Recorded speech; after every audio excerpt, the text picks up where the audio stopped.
ಒಂದು ಕಾಲದಲ್ಲಿ ರೋಣ ಎಂಬ ಊರಿತ್ತು. ಆ ಊರಲ್ಲಿ ಹನುಮಂತ ಎಂಬ 25ರ ಹರೆಯ ಯುವಕ ಇದ್ದರು.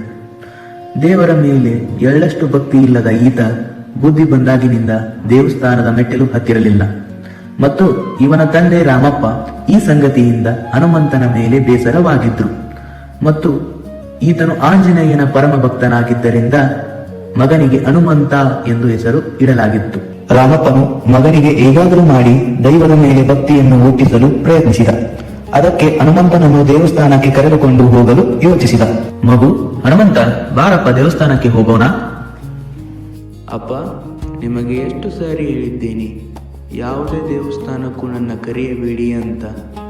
ಏನು ಮಾಡಿದ್ದಾನೆ ಆ ನಿನ್ನ ದೇವರು? ನಾನು ಹುಟ್ಟಿದಾಗಲೇ ನನ್ನ ತಾಯಿಯನ್ನು ಕಿತ್ತುಕೊಂಡ. ನೀವು ಹುಟ್ಟುವಾಗಲೂ ಬಡವರು, ಈಗಲೂ ಬಡವರಾಗೇ ಇದ್ದೀರಾ. ಇದೇನಾ ನಿಮ್ಮ ದೇವರು ನಿಮಗೆ ಕೊಟ್ಟ ವರ?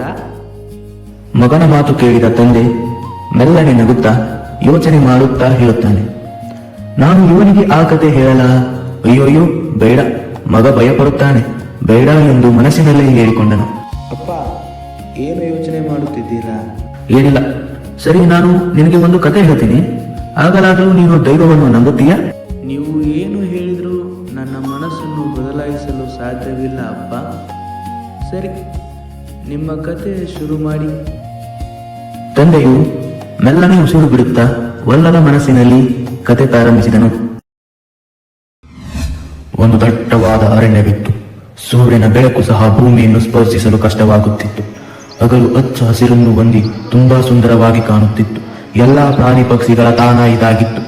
ಆದರೆ ರಾತ್ರಿಯಾದರೆ ಹಸಿರೆಲ್ಲ ಕಪ್ಪಾಗಿ ಮತ್ತು ಆ ಕತ್ತಲ ಕಪ್ಪಿನಲ್ಲಿ ಕೆಂಪು ನೆತ್ತರ ಹೀರುವ ಭೂತ ಪ್ರೇತಗಳ ವಾಸಸ್ಥಳ ಇದಾಗಿತ್ತು.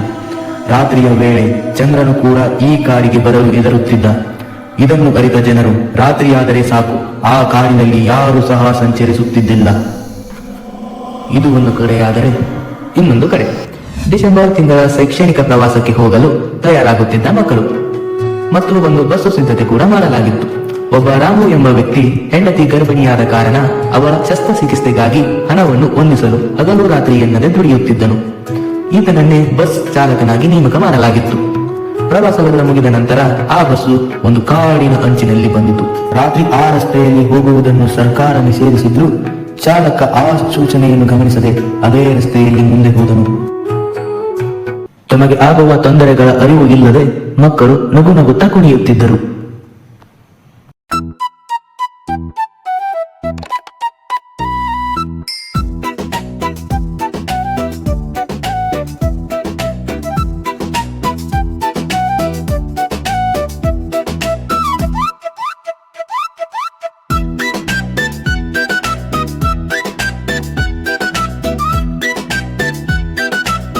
ಆಗ ಚಾಲಕ ಕಾಡಿನ ಮಧ್ಯದ ರಸ್ತೆಯಲ್ಲಿ ಸಾಗಬೇಕಾದರೆ ಮುಂದೆ ಬರ್ತದೆ ಹೆಂಗಸು ಬಂದು ನಿಲ್ಲಿಸಿ, ಬಸ್ ನಿಲ್ಲಿಸಿ ಎಂದು ಕೇಳಿಕೊಂಡನು.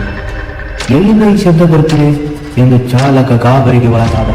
ಆದರೂ ಆ ಕಾಡಿನ ಬಗ್ಗೆ ಅವರಿಗೆ ಅರಿವು ಇಲ್ಲದ ಕಾರಣ ಚಾಲಕ ಬಸ್ಸನ್ನು ನಿಲ್ಲಿಸಿದ. ಆ ಹೆಂಗಸು ಬಸ್ಸನ್ನು ನಿಲ್ಲಿಸಿದ ತಕ್ಷಣ ಪಟಪಟನೆ ಬಸ್ಸನ್ನು ಏರಿದಳು. ಉದ್ದ ಕೂದಲು ಹಾಗೂ ಅವರ ಮುಖವೆಲ್ಲ ಕೇಶದಲ್ಲಿಯೇ ಮುಚ್ಚಿ ಹೋಗಿತ್ತು.